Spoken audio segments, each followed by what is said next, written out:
So I'm a diehard Kobe fan too. I used to be anti LeBron, but now I respect LeBron. Like him bringing that ring to the land is kind of he got a lot of respect for that. Now you believe in him. He got a lot of respect. That one ring was worth more than two in Miami. It's worth more than that actually. For someone that young to be labeled the king, you know what I'm saying? At 18, the king when you still had Shaq, Kobe, AI, T-Mac, all these Bambas in the league, you gonna label this 18-year-old the king? He ain't even do nothing yet. Oh no. There's no such thing. There's no such thing. There's no, because football is it's about loyalty, and it's so you can't be a fan of two teams in football. Because usually when it comes to football with family, it's inherited. So your great-grandfather, your father, they was a Redskins fan. You know what I'm saying? So that means you have to be Redskins fans. You're going to dishonor your family name if you're not a Redskins fan in that situation. But, I grew up watching the Eagles since McNabb got drafted. So, black quarterback thriving, beating up the conference. That's how I started. Yeah, you know what I'm saying? Like, even with my niece, when she was born, the first thing I got her was some Eagles jumpsuit, Eagles pajamas. You know what I'm saying? I'm just like, that's not my kid, but I'm going to try to put that on her. And when I have my children, please believe they going to bleed green.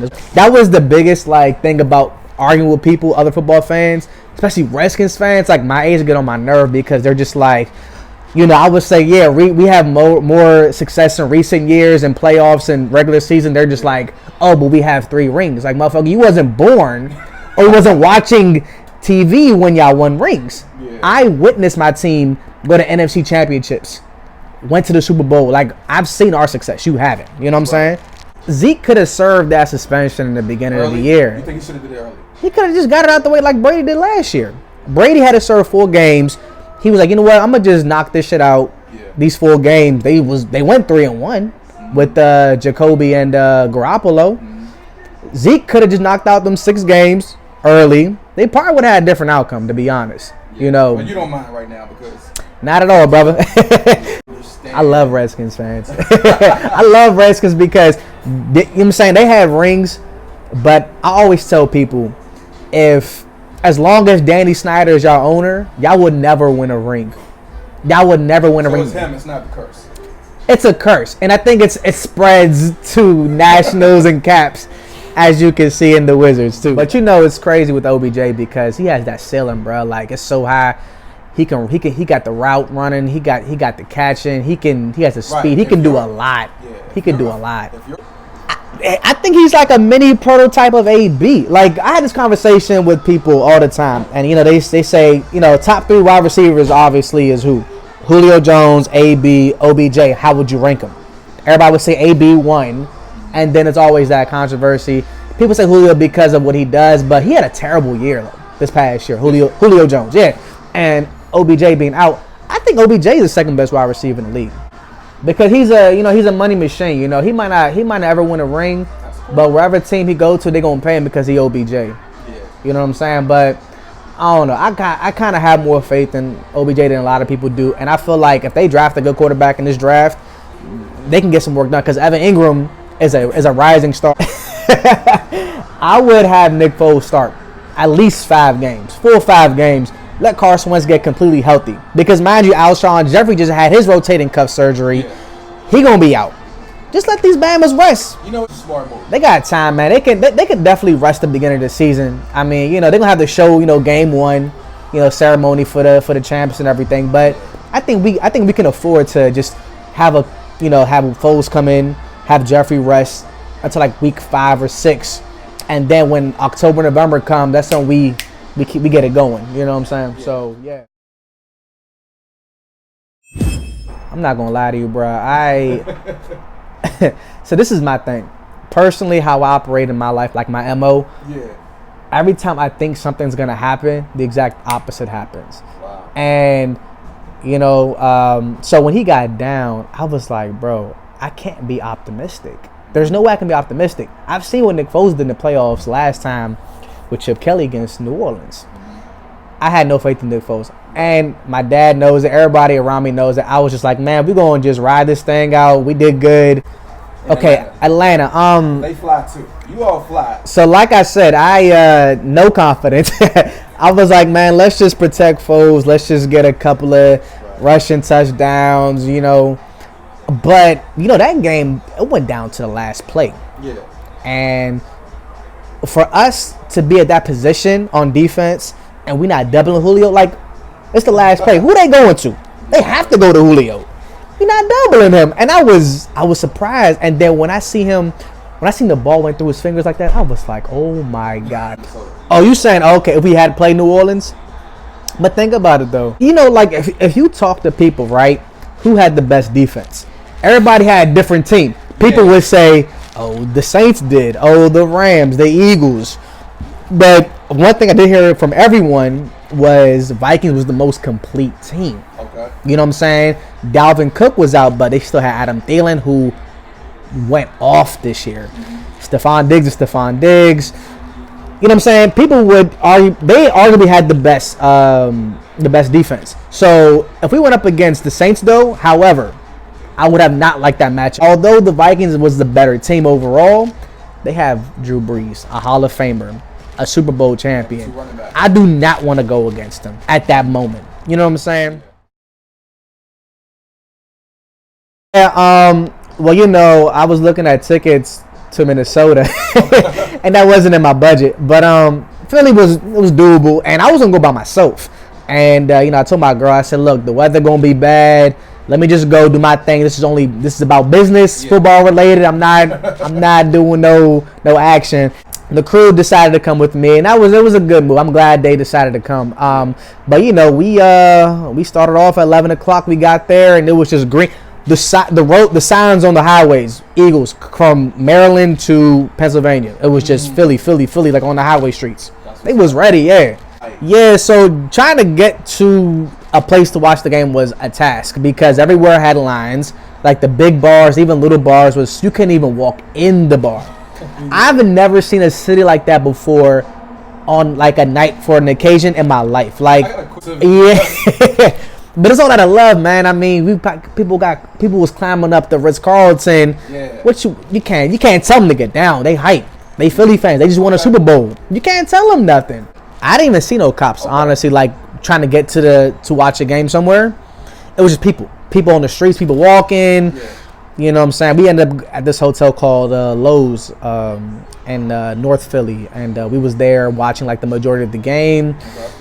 Packed, super packed. You can't even like sit down. People were just standing up watching the game. You know what I'm saying? So it was crazy. That scene was crazy. Malcolm Jenkins put him in the coffin. You know, but that's because look how he was running with the ball. He caught the ball. He kind of turned around, tried to go backwards, and he got smacked. Like that's a bad NFL play.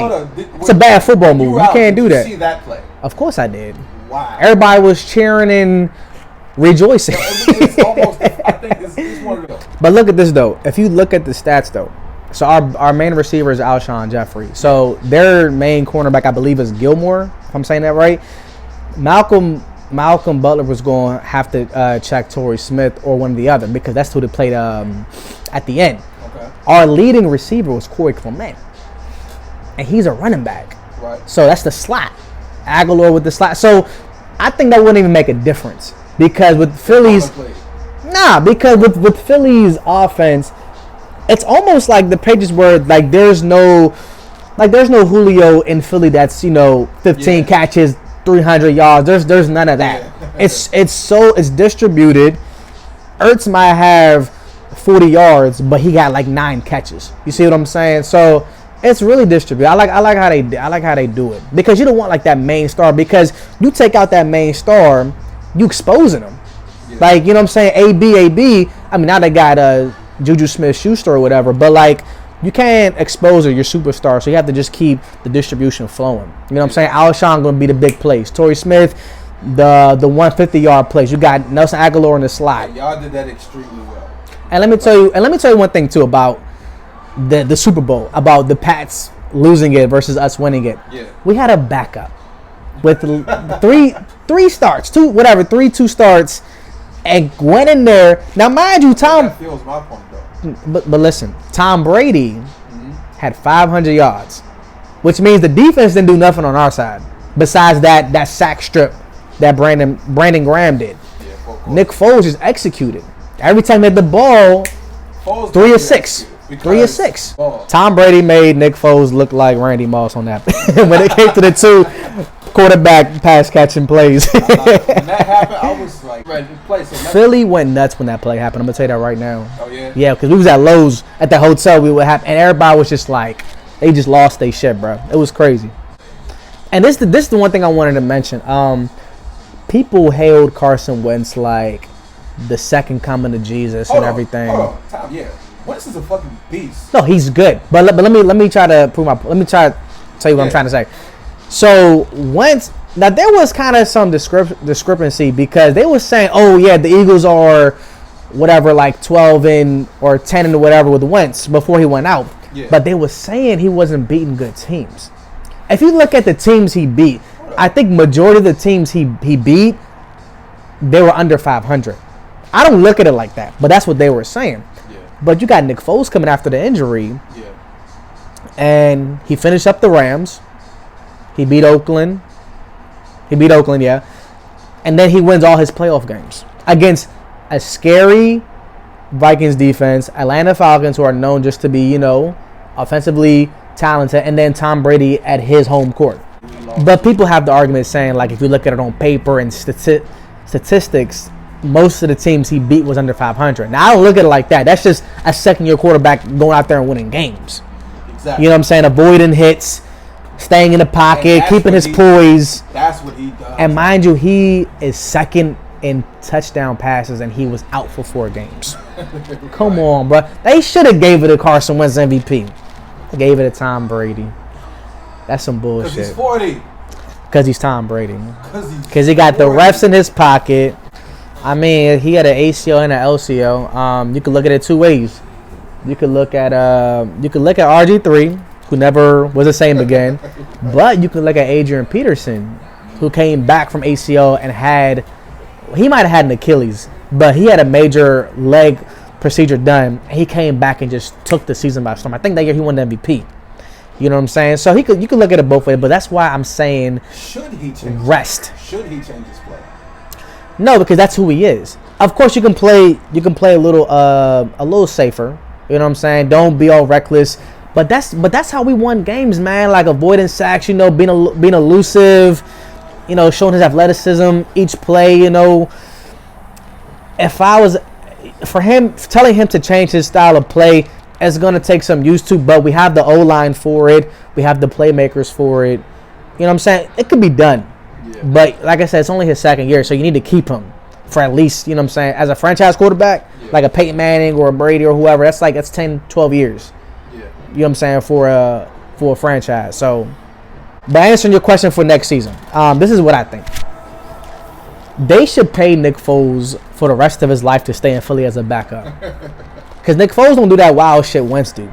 And you just, know what I'm saying, Foles... That's troublesome, man. That's a great move. Foles brought Philly their first Super Bowl. He should get anything he wants. He shouldn't pay for nothing in Philadelphia. He shouldn't pay for Philly cheesesteaks, beer, health insurance, nothing. You know what I'm saying? So pay him like $12 million a year. Pay him $12 million a year. He don't have to. He's not flashy. He doesn't ask for much. He's humble. It's the chip on our shoulder, man. I mean, we have that Rocky mentality. People look at us like animals, like we ain't shit. All we do is throw snowballs at Santa Claus and, all this wild dumb shit. But we are devoted. Try to get up on stage with the team. You know what I'm saying? Kevin Hart. And that would have been me. You know what I'm saying? If I was able to be what he was doing, I would have done the same thing. Yeah. But Philly fans are so devoted. I go to Philly all the time for Eagles events. Yeah. I've never seen a fan base so devoted. Philly's a blue collar city. Now, mind you, we was the number 1 seed. We was always the underdog. Keyword underdog for every game we played in the postseason against the Falcons, Vikings, and Patriots. But we're the number 1 seed. We ain't getting no respect. Yeah. So we just we had success in the last 17 years in the league. Postseason too. And we still don't get no credit. Oh, because y'all don't have a ring. And that's when we get so fucking upset, because it's like, bro, are you kidding me? Okay, I got you. So when we win this shit, You going to see. You going to see. Yeah.